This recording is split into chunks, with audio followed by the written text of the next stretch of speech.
Assalamualaikum warahmatullahi wabarakatuh. Di sini saya akan menjelaskan mengenai pengantar manajemen proyek perangkat lunak, konsep dasar, tujuan, dan ruang lingkup. Pengantar manajemen proyek perangkat lunak itu terdiri dari konsep dasar, tujuan, dan ruang lingkup. Yang pertama, mengenai konsep dasar. Manajemen proyek perangkat lunak adalah proses pengelolaan kegiatan dalam pelembagaan perancangan lunak, mencakup perencanaan, pengorganisasian, pelaksanaan, dan pengendalian proyek agar selesai dalam tenggat waktu sesuai anggaran dan kualitas yang ditentukan. Lalu yang kedua yaitu tujuan.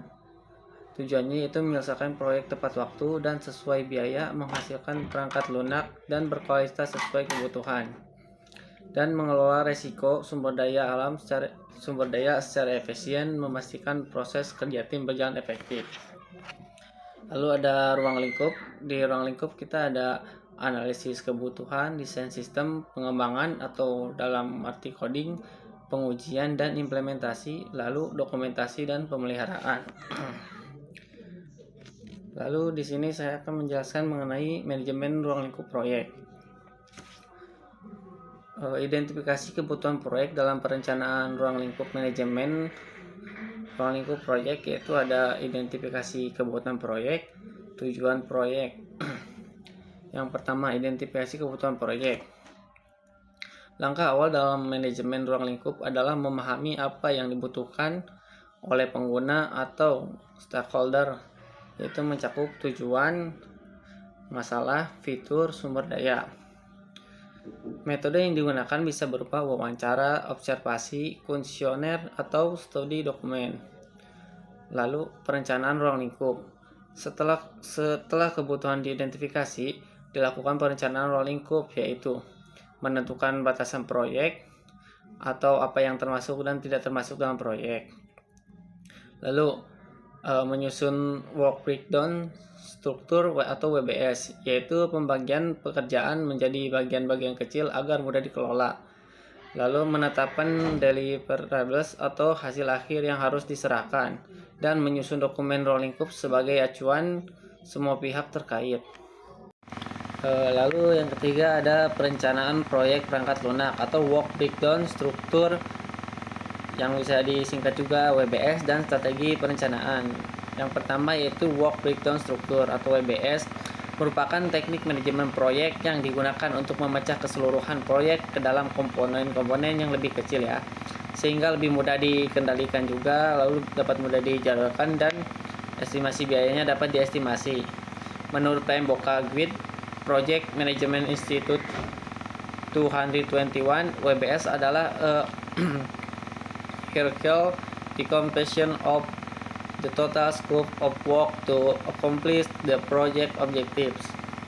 Contoh dari struktur WBS untuk proyek pengembangan perangkat lunak. Yang pertama dari level 1 yaitu proyek pengembangan sistem. Lalu yang kedua ada analisis kebutuhan, rancangan sistem, pengembangan atau pemrograman, lalu pengujian, implementasi, dan pemeliharaan.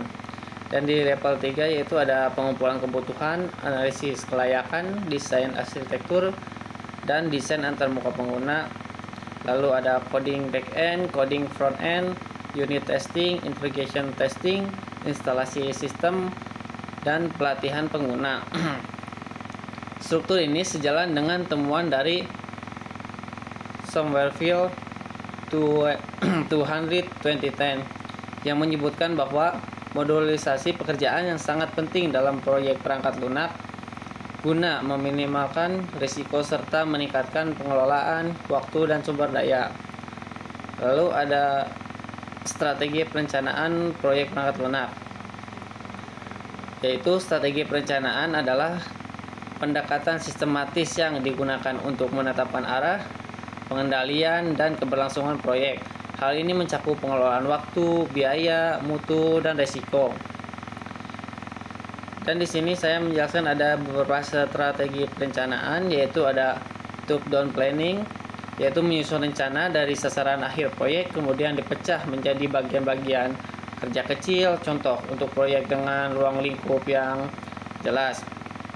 Lalu ada bottom up planning, yaitu perencanaan dimulai dari detail aktivitas atau tugas lalu digabungkan menjadi keseluruhan proyek. Umumnya digunakan saat detail teknis lebih dipahami di awal ya. Lalu ada iterative planning atau agile, yaitu perencanaan dilakukan secara bertahap atau iteratif ya, sesuai prinsip agile yang fleksibel terhadap perubahan kebutuhan pengguna. Lalu sini ada risk based planning, yaitu fokus pada identifikasi dan mitigasi risiko sejak tahap awal proyek.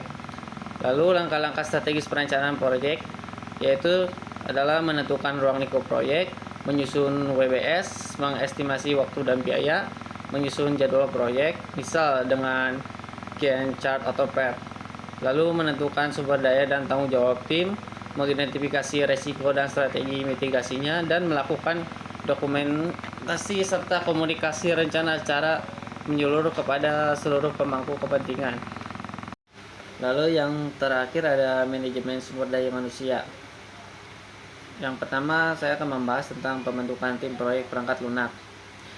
Tim proyek dibentuk berdasarkan kebutuhan proyek dan kompleksi sistem yang akan dikembangkan. Tim yang baik terdiri dari individu dan dengan keterampilan dan tanggung jawab yang saling melengkapi. Identifikasi kebutuhan proyek yaitu jenis keahlian yang dibutuhkan. Dan dalam tahapan pembentukan tim yaitu ada rekrutmen, penentuan, pembentukan, dan pembinaan. Dan yang kedua ada peran dan tanggung jawab anggota tim. Peran adalah tanggung jawab ya, bisa disebut seperti itu. Project manager atau PM mengelola proyek, membuat jadwal, mengatur anggaran, memantau kemajuan proyek. Sistem analis menganalisis kebutuhan pengguna dan mengonversi ke dalam spesifikasi sistem. UI atau UX designer mendesain tampilan dan pengalaman pengguna atau user experience. Database administrator mendesain, mengelola, dan memelihara basis data proyek. Lalu ada quality assurance atau QA melakukan pengujian sistem, memastikan software bebas dari bug dan sesuai spesifikasi. Dan yang terakhir ada end user representative, yaitu memberi masukan dari sisi pengguna, melakukan uji coba dan feedback sistem.